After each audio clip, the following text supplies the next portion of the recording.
We are Dana and Colleen. Well, I am Colleen, and the invisible person who's not invisible next to me is Dana. And we are the Digital Dojo, and we're basically here to help you get unstuck in any part of your life that's stuck, no matter what it is. And today, because we're building on last week's journey through hope, today we are actually sticking with why you can't think your way out of a nervous system reaction.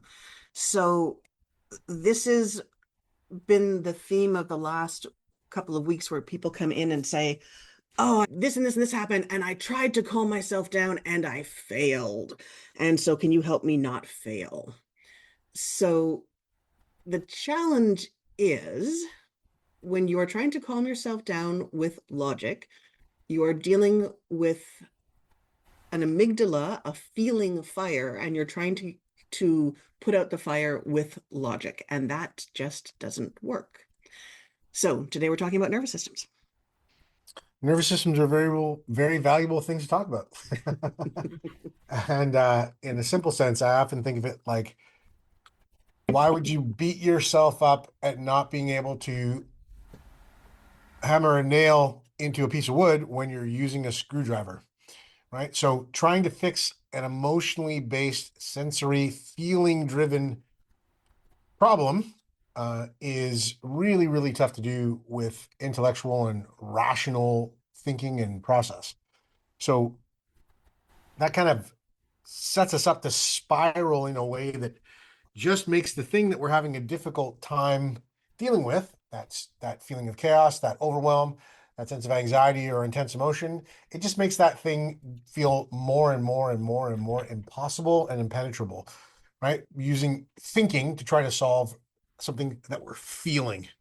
And it changes the dynamic around what a feeling actually is.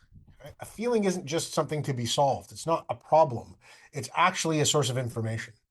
It's trying to give you insight and information as to how your internal world is impacting you and how that's impacting your experience of the external world and vice versa. So we find endless efficacy in these kinds of discussions with people because they often those discussions often help people get unstuck because the stuckness comes from feeling like, well, there's only one way to go or the other way to go. There's only a black and white binary set of choices. But some examination of what our nervous system is doing and why gives us a chance to pause, to recover, to recoup, to breathe, and to land in what we consistently call the third option, right? Not the black, not the white, not the left, not the right, but the more centered and grounded, unique pathway forward that is available to us all if we can keep our heads long enough to find it. So that's where that little bit of a pause, that extra moment between, like the great Viktor Frankl talks about, right? Between stimulus and response, there's choice. So when we can understand a little bit better what's going on in our nervous systems, how that impacts our our frontal cortexes, to be all sciencey about it, and our rational thinking, it starts to become more plausible that we actually can take that space between stimulus and response. And in the way that we talk about it, right? Find out the difference between a reaction and a response to something. Don't take my job talking about science things. That's fun. No. One of the things I think we're going to have to give people some space on, when I was looking into some of the questions around this and some of the things that people had sent us, one of the research bits I found said, if somebody was drowning, would you try to help them by explaining how water works? Beautiful. Love it. And I quite like that. And there is a time where you can get logic in, but it has to happen before, not during. So I think we've got sort of two things to breathing while swallowing, bad idea, to work on today. One of which is what to do beforehand so that you don't get overloaded and overwhelmed in the moment. And then in the moment, when you were getting overwhelmed and overloaded, what do you do? Two very useful Points of entry. Assertive nod, says Dana. Assertive nod. No jazz hands? Oh. I was saving those. They're coming. They're part of the repertoire now, almost automatically. They are. I don't want to overuse them. So do we start with the before or do we start with the during? I'd say during. Okay. Because that's where everybody runs into the most problem, right? Yeah. And fair enough, we all do. So do you want to do specifics? Do we do this or this? Okay. So there's been a whole slew of people this week saying, okay, I know I'm getting better at X, Y, and Z. And then I run into a situation where there's conflict. And I know this is making Dana's eyes light up with glee because he loves talking about conflict and what it means. Conflict and resistance. So what happens when you run into conflict and resistance? You get all the nervous system things happening. You get the heart pounding. You get the breath speeding up. You get the, okay, now I'm in a fight. It feels like you're in a fight for your life, even if you're just talking about trying to fix your cell phone bill or whatever it is. You get the tunnel vision. You get the tunnel vision. So what do you think people would do in that instance to save themselves? First of all, recognize that any kind of fight or flight or reactionary response that you're having is not something to judge, demonize, or be ashamed of. It's very normal and very natural to have heightened fight or flight responses to things and reactions to things when we are startled, when we are meeting a variable that we didn't expect, and it's producing a chaos that we weren't aware was that close in the vicinity. So right away, I encourage people to, hey, yeah, you're short of breath, you're sweating, your tunnel vision has occurred, you can't think straight. Yeah, that's normal. That's a normal, grounded human response to things that feel unpredictable and dangerous. Okay? And unfortunately, we walk around ultimately so disconnected from our bodies because, and I could go into a whole thing about this that relates to martial arts training, but most people are walking around, 80 to 90% of people are walking around 80, 90% of the time, not breathing properly. Okay. And when you're not breathing properly, you're not refreshing and refueling, your synaptic fluid that's going up and down your spine. You're not oxygenating your lower limbs. You're not really. So when we talk about you're not being connected to your body, like there's very scientific ways in which that's very true. It's not just like a spiritual woo-woo idea. It's physiological.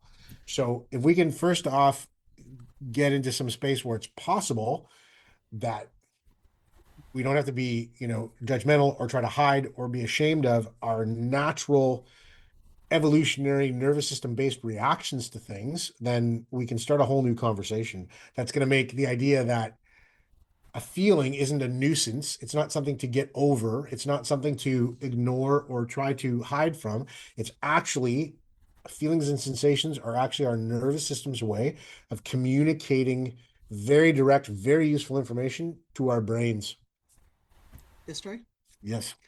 So I once had a hairdresser who used to do the hair for this woman in her 90s, and this woman's secret for staying young was to do something every year that you've never done before. So it might be something big, it might be something small, but every year make sure you do something completely new to you.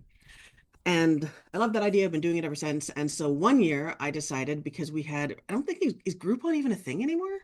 I don't know. I don't know. Anyway, I still get emails from them. Actually. Yeah. Does it? I think I still get Yeah. from them occasionally. I still Yeah. get emails. So I Yeah, know me too. Yeah, right. Okay, Yeah. so there, Nicole. Yeah, Great. thank you. Because I was like, I think I do get Groupon emails still. Well, so we had gotten a Groupon email for a shooting range. And so Dana had said, because, Dana's worked on set, he's done stunts and all these things, so he's quite comfortable around all of this stuff. And I would walk to and from school looking at my feet so I didn't step on ants. So we have different weapons experience, shall we say. And so he said, well, don't you want to know if you like what you are not doing, like what you dislike about them? And I said, yeah, you know what? Let's go. I'm going to go shoot a gun. That's what I'm going to do for my birthday. So we show up and we go in and you pick your gun and you go inside, and the lovely young woman helping us out, who I swear was 14 and Dana says was not, which did not instill a lot of faith in me because she was 14. She can't help anyone in a crisis. And she's starting to explain what you do and what you don't do. And because she's 14, she's using this tiny little voice and I can't hear her. So I take my ear protection off so that I can hear her. At which point, three people on the other side of the room start doing what they're there for and they start shooting at Oh my targets. God. And I just hear rapid gunfire. And I immediately feel my brain split into two parts. And part of me is going, we're going to die, we're going to die, we're going to die, we're going to die. And it follows that up with, oh God, if there are people shooting at you, what are you going to do? Do I have to shoot them back? Am I going to shoot somebody? Am I the kind of person who shoots somebody? How am I going to live with myself? And then if I Start with don't, ants. Yeah, yeah. That's how quickly it spirals. and if I don't shoot them and they shoot somebody, what if they shoot the 14-year-old girl who's talking to us and it's my fault because I could have done something? And the other side of my brain was going, this is fascinating. You're having a really big fight or flight reaction right now. Would you like to do something about that? So I did the breathing, I did some clearing, I got myself calmed down just at the time she wrapped up her speech. And she looked at us both and said, any questions? And I answered her honestly. And I said, actually, I had a full-blown amygdala response while that was happening. I went into fight or flight. I didn't hear a thing you said. So is there anything that's important? And the response was blink, blink, blink, blink. And then Dana looked at her and said, actually, here's my credentials. Here's what I've done. Are you comfortable if I just tell her? And she said, yeah, sure. Because she's 14. She has better things to do. So she went back to her desk. So She was a lovely person she was a lovely, and a legal adult. I'm quite confident. I Like, don't know. just looked very young. I don't know if I agree with you there. So in those moments, it didn't, like in that moment, it did not matter to my brain that, of course, we were not being shot at. Of course, this was not a life and death situation. But half of my brain did not care that that was happening. And Yep. I was still able to work my way through it because I have tools. Yeah. That's my Interesting. story. That's my story, and I'm sticking to it. Outstanding. And I did quite well, I You think. did extremely well. We got the zombie bullet thingies Targets. targets. It's funny. I used to actually carry around, literally, I'm not even kidding, a zombie apocalypse survival kit in the back of my car. It had water and shit, but that's what it was called. As all sane people should. As all sane people should. Exactly. Oh, Love and we it. might have overloaded the circuit with that because apparently the live stream is paused. Oh, crap. Okay. It's Oh, Mercury us. retrograde. It's us. Yeah. yay. I know. This is, oh, yeah. I've had a week. I'll tell you. I've had a week. We get That's it. why I automatically so it was saying it was still live here. I'm going to refresh anyway Sounds good. because it could be localized. Okay, so it's live again. Okay. Yay. So this All right. is where Ta-da! we tell so a duck walked into a bar. Refresh. Yes. And then do jazz hands. Just And then jazz. See, I told you we should have Yeah. done that. Oh, Should have done them earlier. that's true. I've lesson That's learned. what's wrong. When all else fails, jazz hands. Jazz Lead the hands. way. So in that scenario, sir, Hmm. what would you say to do? Fundamentally, exactly what you did. And we can kind of parse that out Panic. and break it down. Panic and try not to die? Yeah, I'd say Pretty that's high up on the list. High up on the list. Well, and the tough part is that we get really, really hard on ourselves and really judgmental about ourselves under those kinds of circumstances where when our fight or flight response is kind of taking over, it's really a sign that our radar system and our compass is, our soul compass is working like it's supposed to, right? All those things that arise in a fight or flight type of situation are a valuable necessity to our survival. The challenge with it, from my experience, that most people run into is that they get really startled by their fight or flight response and by the intensity of it.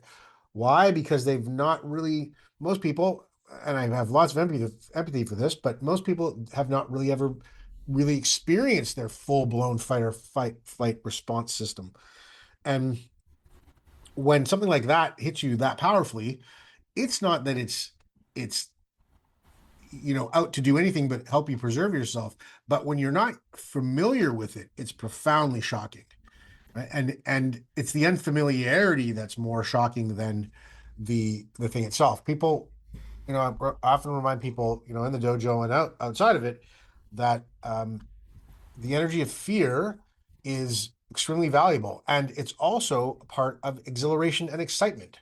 Right? So people oftentimes avoid things that scare them, which, on a very practical level, makes tons of sense. If you're scared of heights, then being on top of a 40-story building, looking over the edge of it, and standing on the edge of it might not be something that you want to do. But that's a smart thing because that's dangerous.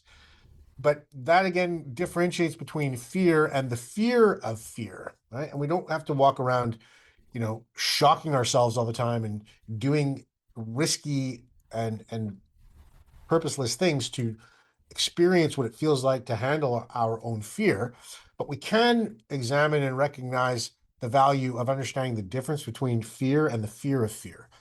And the fear of fear is the thing that puts us in a position where our fight or flight responses end up being looked at as adversaries to us, as opposed to allies, because that's what they're designed to be. Assertive nod. Sort of nod. And jazz hands. Don't forget. Well, and I think some of that is so many of us have had our big fight or flight reactions trained out of us. So Sure. we suppress, explode. Yeah. And in those moments, like even in that moment on the shooting range, I was myself enough to know not to act on that. But I also had not had a ton of experience at the time actually looking into my emotions to know what to do with them. Yeah, and that's why you did such a good job. And by the end of the day of our time there, you went from feeling like you couldn't remember your own name and like you were going to pass out, feeling like you're going to pass out, to shooting all the guns I was shooting and doing really well with them. Yeah, those were more scary though. They were, but they weren't by the time you were done. True. Okay. So what led that? Um, you acknowledged your fear in that moment. You acknowledged the part of it that felt really, really, quote unquote, irrational and overwhelming. Instead of hiding from it and avoiding it, you accepted it and said, okay, well, this is what's going on. There's just two movies running in my brain right now. There's the one that I'm looking at the world through, and that's the one where I'm in a safe environment. I'm with responsible people. You're with me. I'm going to do everything I can make sure I can do to make sure you're not in harm's way. I wouldn't purposely put you in danger or put you in a dangerous place. And I certainly wouldn't leave you there if I recognized that I had. And then the other movie was, oh my God, people are going to shoot me. I'm going to die. I might have to shoot them. This is all chaos. I don't know what's going on. I'm going to pass out. Yeah, Okay? that's about it. And in the acknowledgement and acceptance of that, you got the full picture. What's the full picture? The full picture is, I mean, we could say it in so many ways. All the things that could go wrong. Okay. It's valuable to recognize things that could go wrong. That's just intelligent. You also give yourself, though, because you were looking at the situation literally and metaphorically with both eyes. You also gave yourself the opportunity to recognize all the things that were going right. In other words, the contrast of all the things that could go wrong. From that kind of acceptance, you can land in much, much, much more neutrality, where you can say, hey, this isn't an or this kind of situation. It's just an and situation. What does that mean?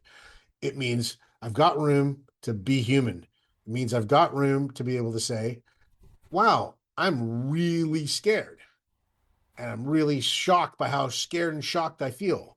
And I'm actually safe.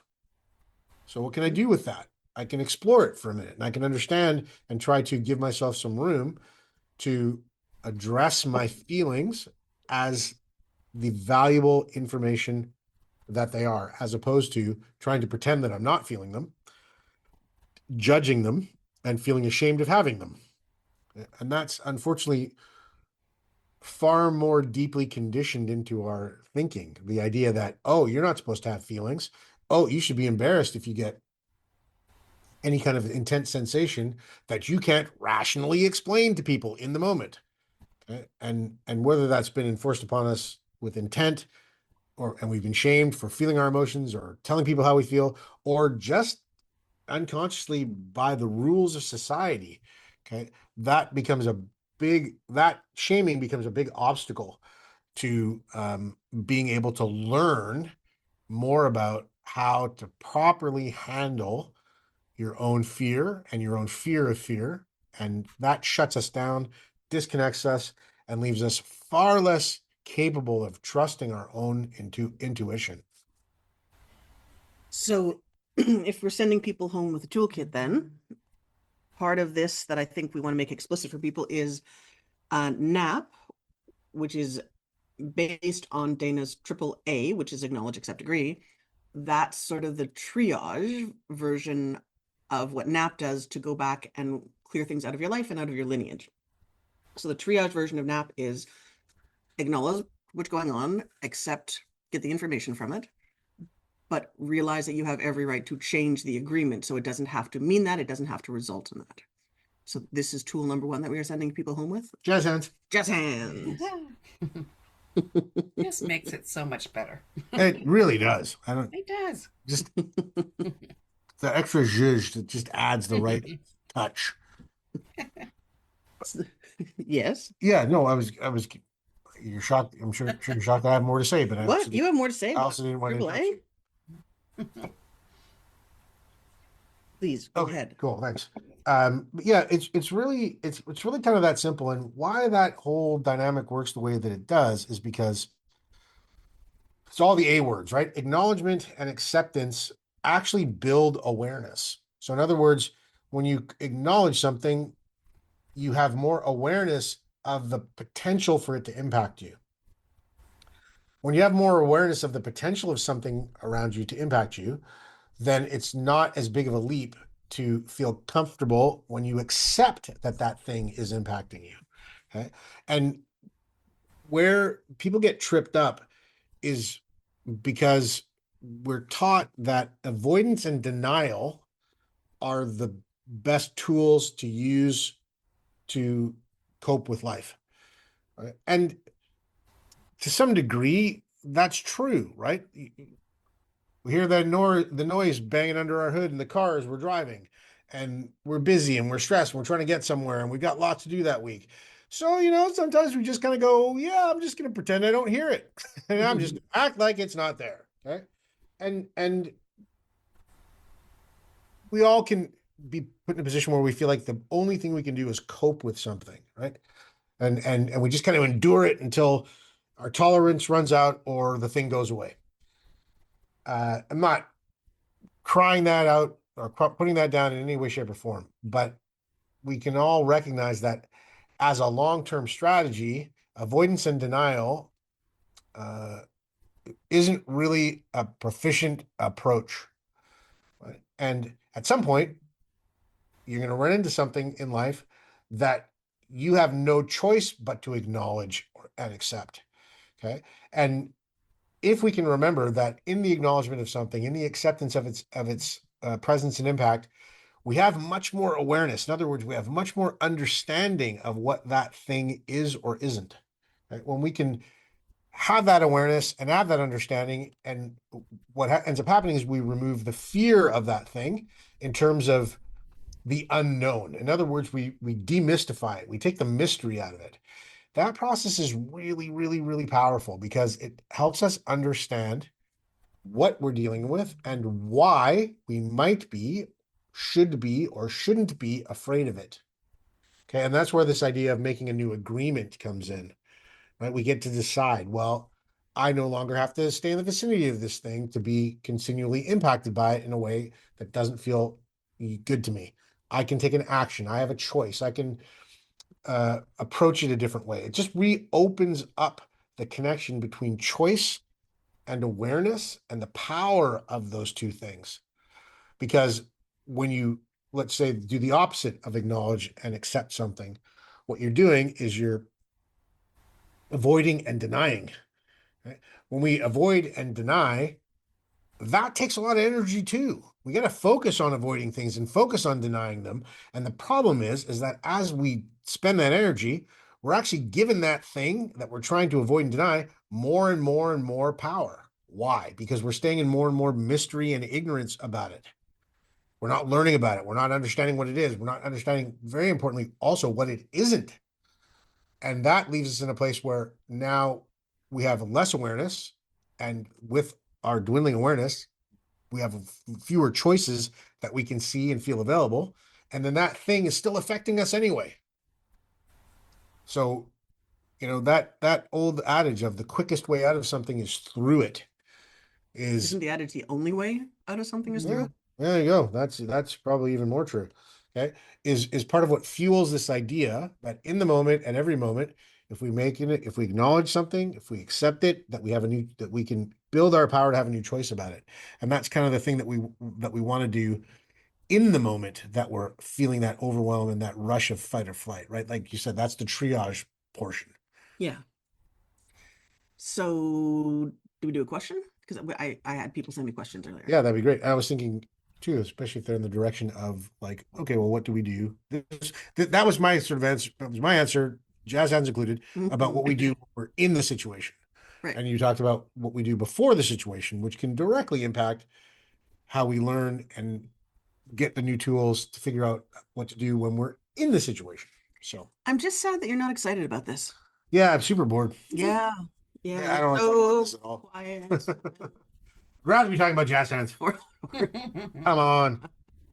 No, this stuff is thrilling to me. I'm very passionate about it, as I'm sure you can tell everyone, because it's so powerful once you start to put it into practice. Mm. And for me, some of this is I say this all the time. I know I'm going to have some challenges and problems tomorrow, but I don't want them to be the same ones as today.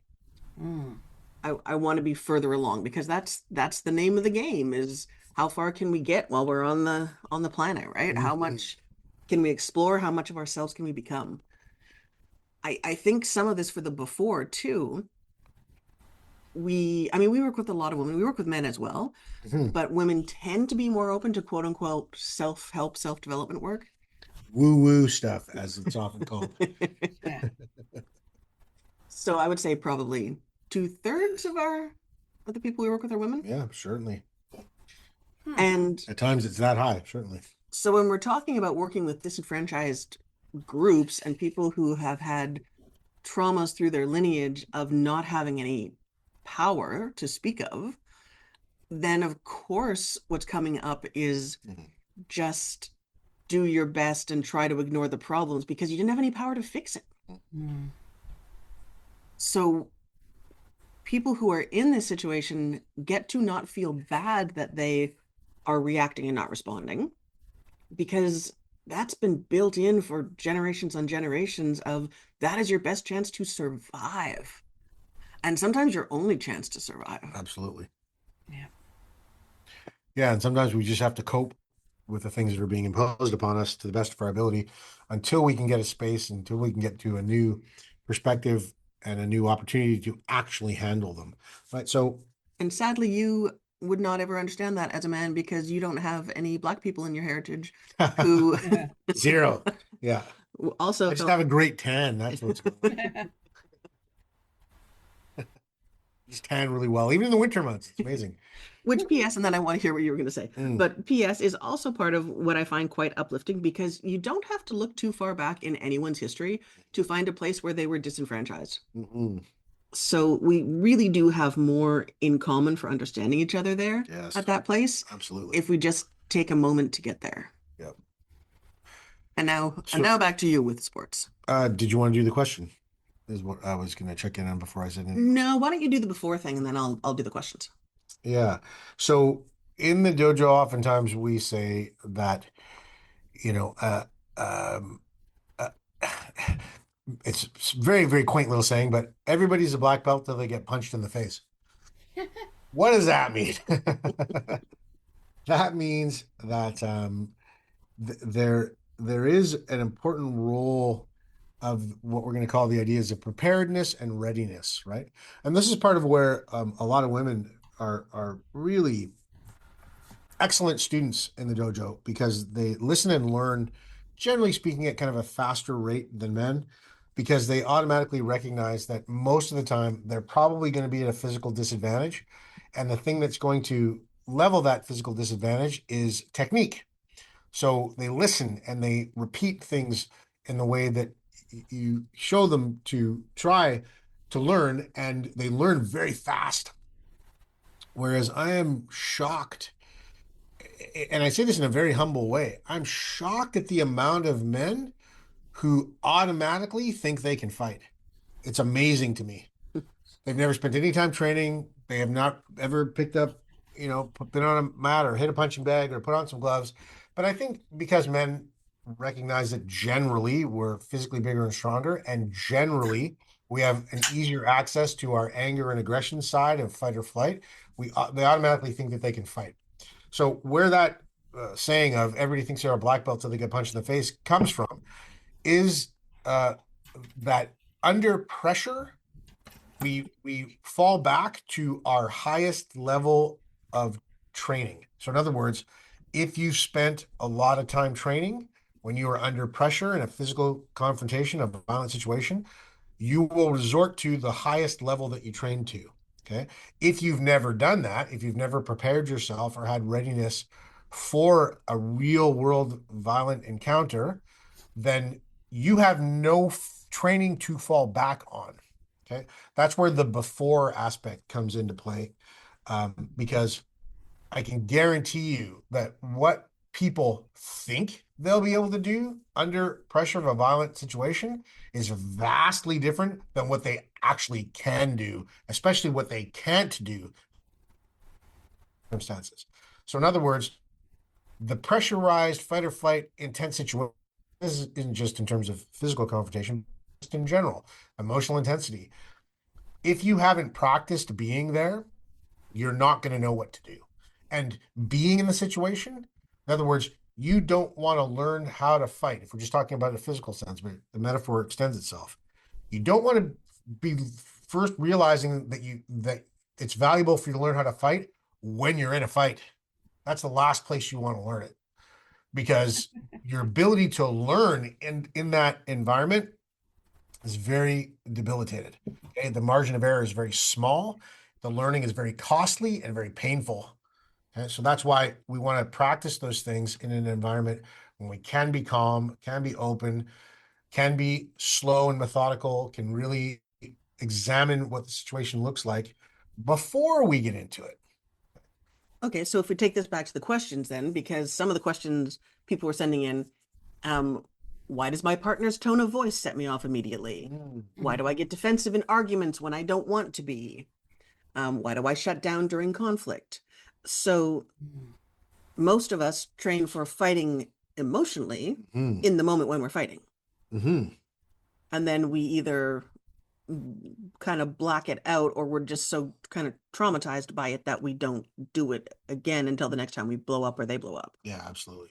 That's the unfortunate part of the way that, and with good intent, right? Like, I don't think that people pass down their, generational and cultural understanding with malice. They're not doing it to be destructive. They're not doing it to be difficult or bad. They're passing on the best of what they know, and they're giving to the generation behind them what was given to the generation ahead of them.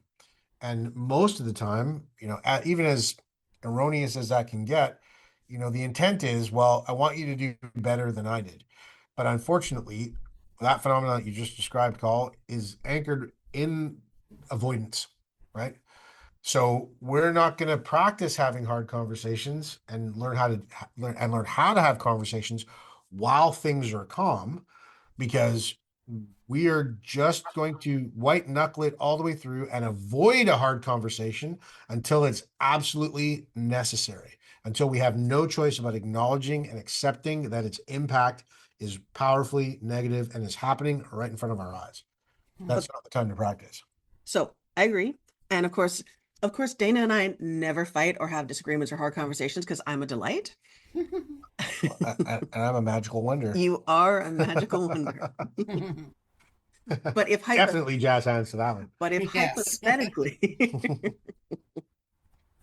how would that apply then? Because it doesn't get any easier to have, like, your nervous system puts you into the same place, right? If you're going, let's have the hard conversation when we're not in a fight, your nervous system still puts you in the same fight or flight.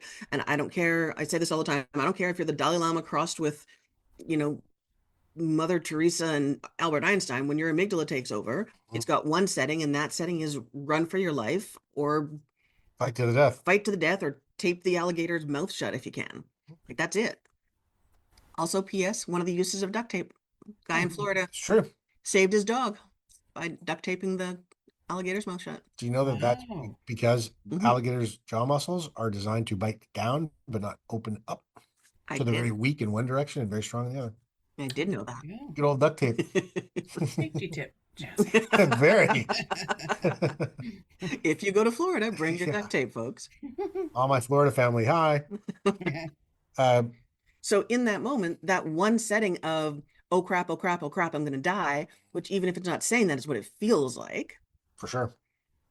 What do you want to, like, I have the, like, handy dandy physiological tricks. Like, if you press your feet into the ground, it stimulates all those muscles that are the fight or flight muscles, and your body goes, whoo, I'm running.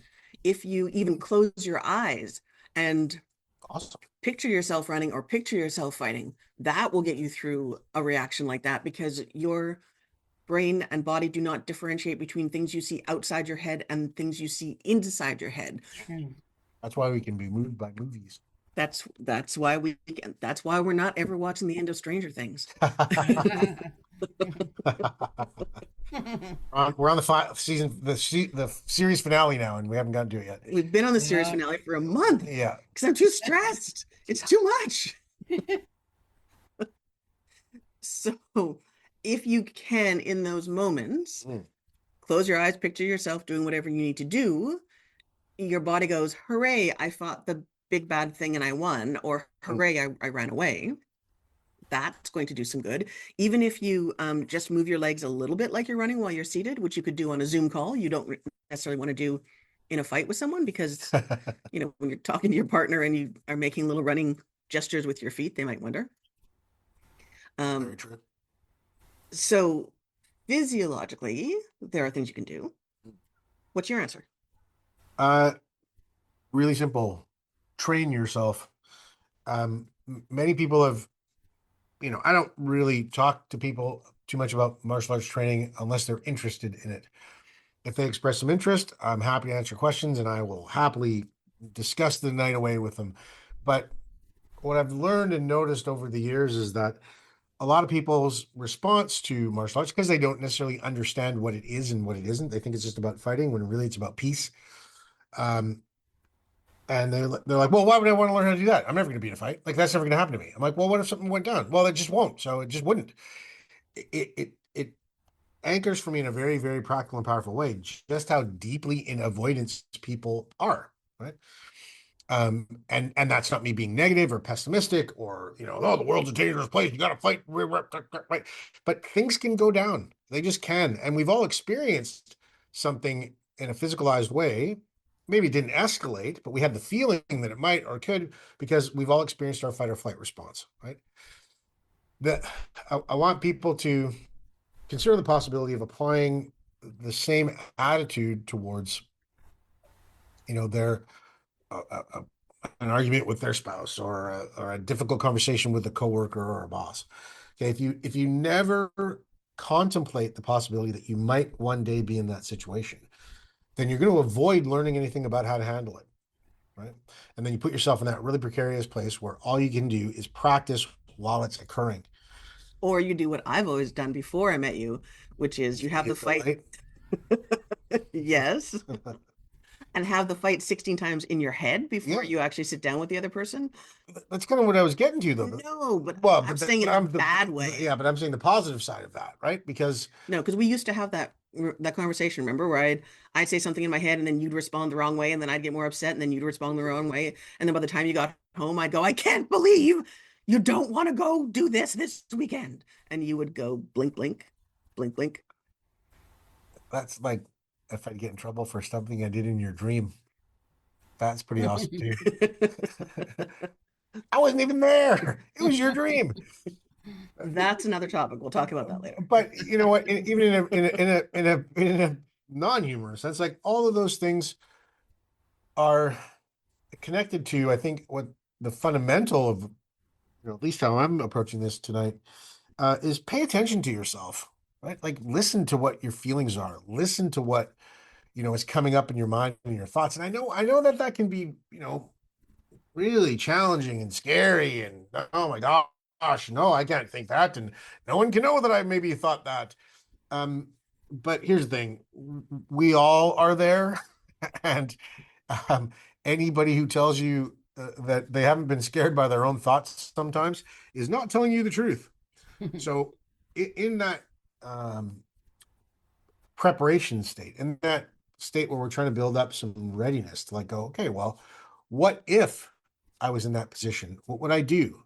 Um, it's not about getting right or wrong answers. It's about being willing to ask yourself questions.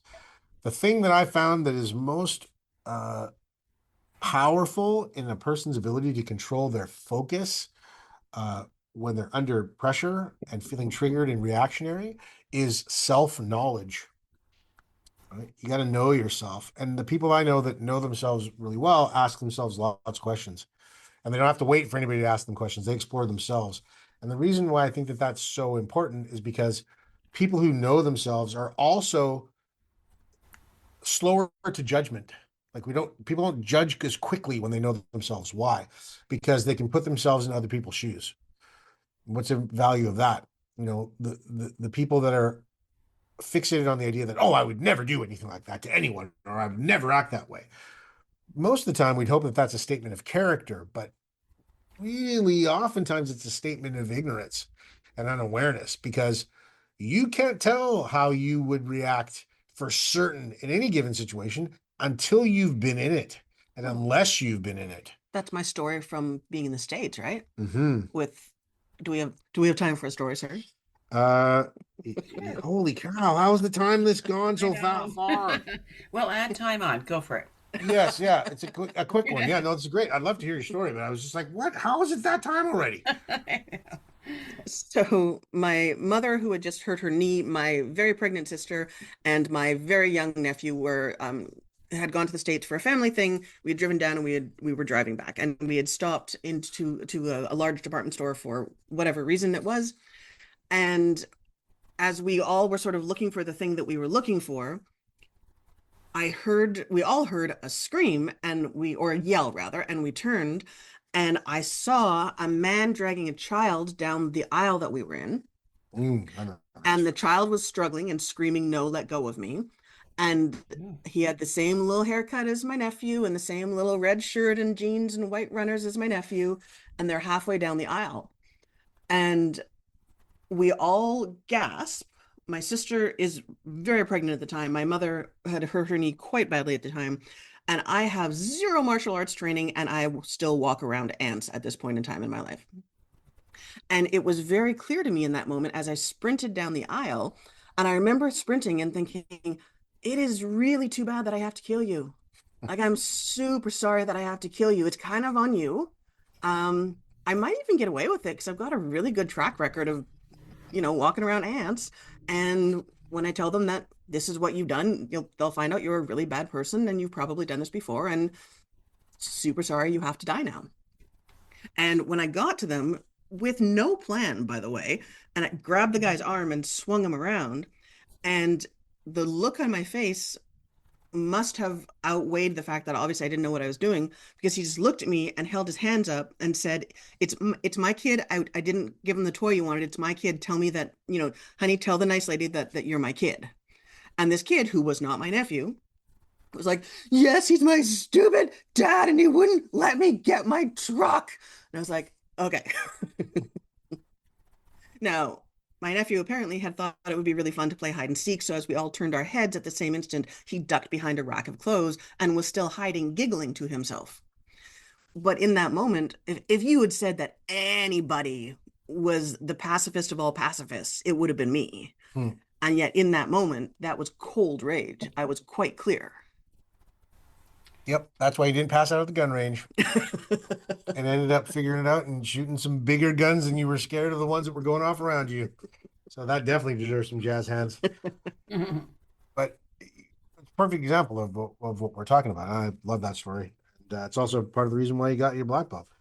Uh, After blacking out and throwing up. Yeah, well, that was actually the thing that clinched it for you. Um, uh, we got to lean into learning about ourselves and testing ourselves and figuring out who we actually are, because that's the only thing that actually builds real grounded confidence. And anybody who tells you that they face a scary situation and they're not afraid is also telling you that they could sell you some really high quality real estate in the swamp in Florida. Again, love to my Florida family, because it's just not true. None of us are above fear. None of us are above being scared. None of us are above being overwhelmed and confused. But we can rise to the challenge the more and more that we learn about who we are uh, before we're in those kinds of situations, right? Hence the power of martial arts training. It's like, well, I've never been in a fight before. What would I do if I was in one? I would act, going to a place where you can explore and examine the feelings that might come up for you in that fight or flight situation, and what you feel like you could do or couldn't do is a fantastic way to answer those questions.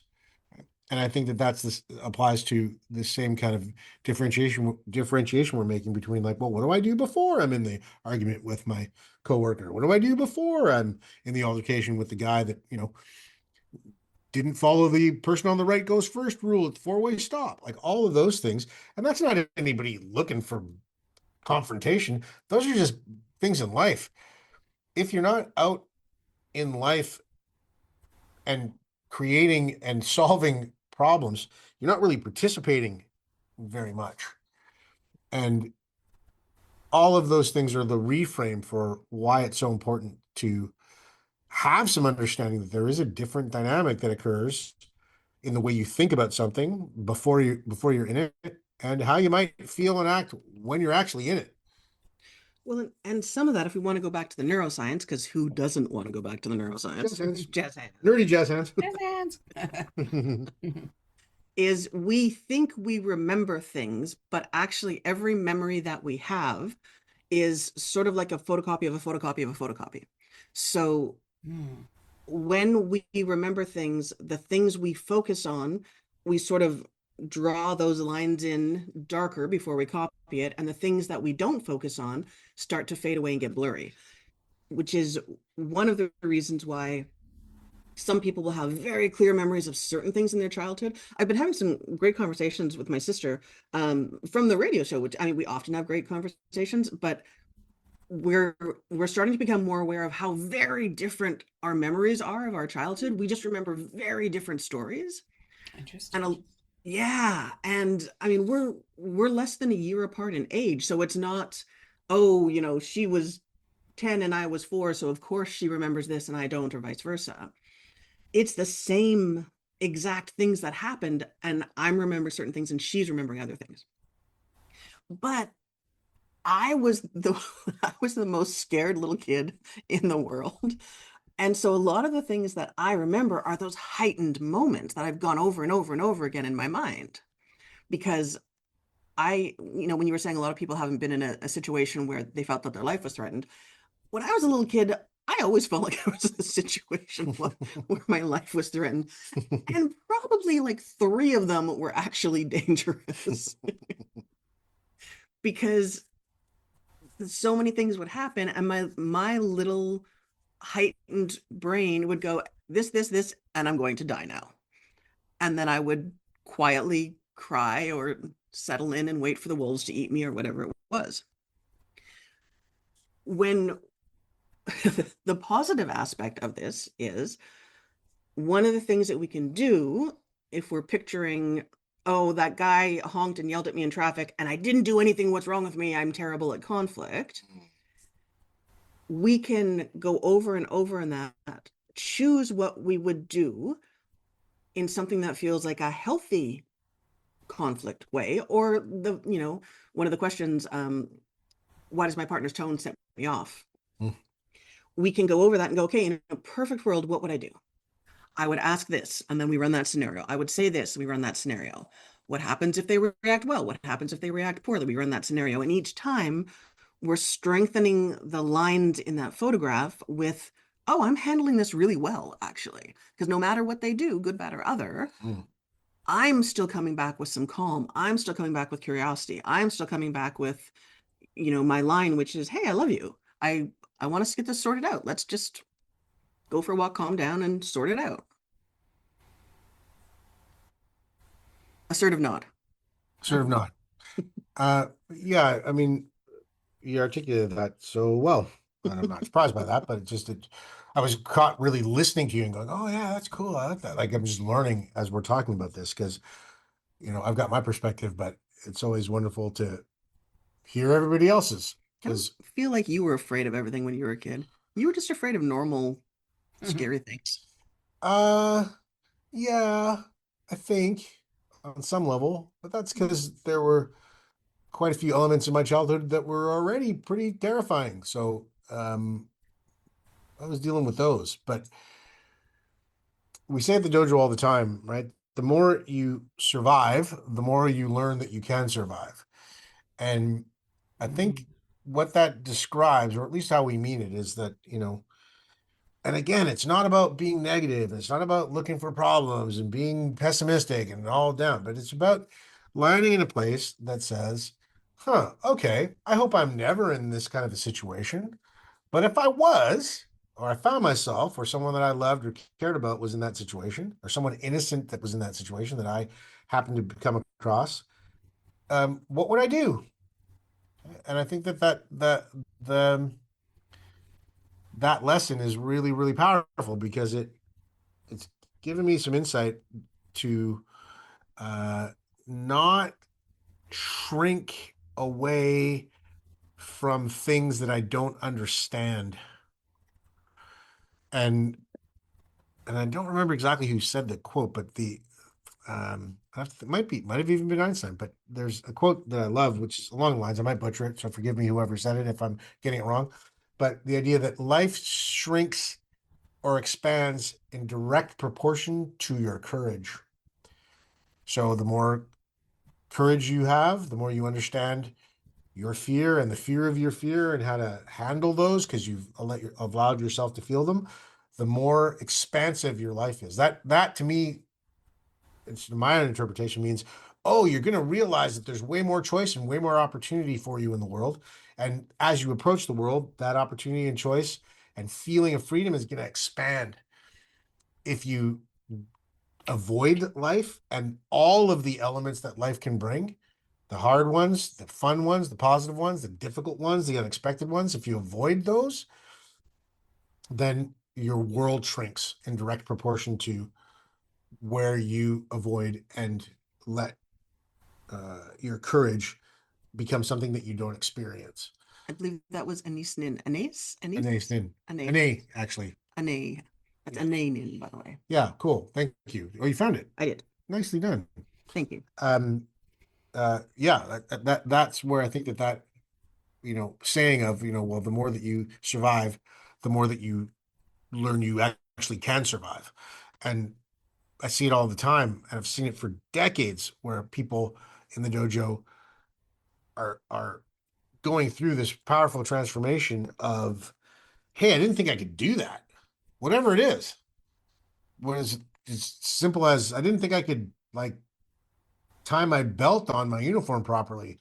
I didn't think I could, throw a punch, throw a kick, and then throw another punch and a kick that quick and actually be accurate. Like just all those little things, those small victories become very, very powerful in helping you understand that your capacity is a lot greater than you might think it is.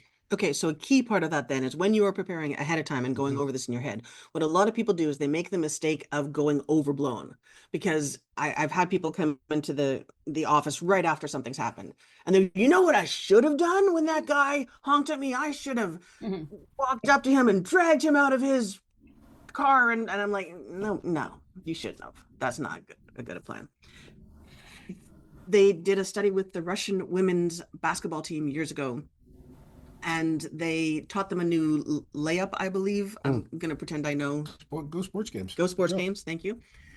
And they divided the team randomly into into two groups. And the first group was supposed to practice it 3 times a day, 10 times each time on the court. The second group was supposed to practice it 3 times a day, 10 times each time, sitting in a chair, visualizing themselves doing it.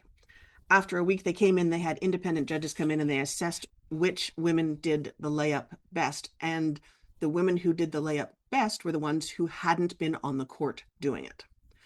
Because the picture in their head as they went over and over a reasonable thing, they didn't picture themselves running over, jumping over it like they were a superhero, slam dunking, and then, I don't know. Floating back down to the ground gently. Exactly.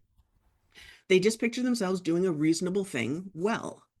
So rather than, yeah, the next time my partner uses that tone, I'm going to tell them, blah, blah, blah, which you're not, or you probably is not a good idea. But the more you picture it all going well and being reasonable and you handling things well, that's what's getting trained in, is that capacity and that reasonableness. And that's why I'm a delight. You are. Jazz hands away. Jazz hands right there, right? Yes, right. Yeah, big time.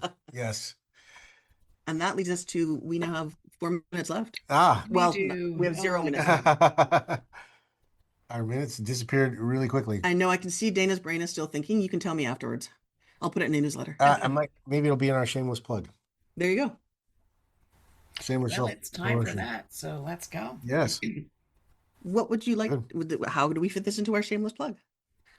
Oh, I have no idea yet how that's going to be. I was just open to the possibility that it might. So I'm going to do the same thing. So the same thing is audios. Go to the website. We're super excited. I'm halfway through recording the chronic pain audios, and I have somebody coming to help me with those that I'm super excited about. So we're hoping to have those up. They take, I realize, between 40 to 90 hours to get a set of audios up. So that's why they're a little slow, but there's new ones coming for chronic pain. So try the old ones before we get there. And if you want more information, we have a newsletter online now where there is a searchable archive, which I'm super excited about. So super Jazz Hands excited about Jazz Hands. So check out the newsletter because you will find old information if you're curious, and if you're a reader rather than a watcher, you'll find old information about who we are and the stuff we do that hopefully will be very, very useful. Yeah. All of that is available at the digitaldojo.net. The digitaldojo.net is where you can find the new newsletter. You can hear about the new audios. And we're continually trying to curate more and more stuff up there that's available and easy to access. So if there's anything you hear about that, listening to a conversation here with us and Nicole or on YouTube or any of our social media, you can get more information about it immediately and explore it at your own pace and leisure. And it's there accessible 24 hours a day, 7 days a week. And we are also offering to all of our News for the Soul listeners, again, something that we're excited about because 26 is the year to fix. 50% off discount on everything that we've got on our platform at the digitaldojo.net that has any cost associated with it. So there's just a whole bunch of opportunities to find out and explore anything that you might be curious about that we have to offer. And sign up for the newsletter while you're there, because we will not sell your information because that's creepy and rude, and we do our best to not be creepy or rude. But also, we will not send you 16 emails a day about buying watches from Tokyo. I don't know. Anyway, you will actually just get newsletters. Tokyo watches. They're probably, that was a bad example. I bet you they're great. Probably really great. Yes. Yeah. And I get emails from Tokyo now. Yeah. That's right. Way to go. But we will, we always try to put really good content in there. So we hope you learn something with every newsletter. Yeah. And it's really good just because we don't think we're the grand poobahs of the universe, but just because we offer things that we care about and that we've spent a lot of time caring about, and caring is sharing.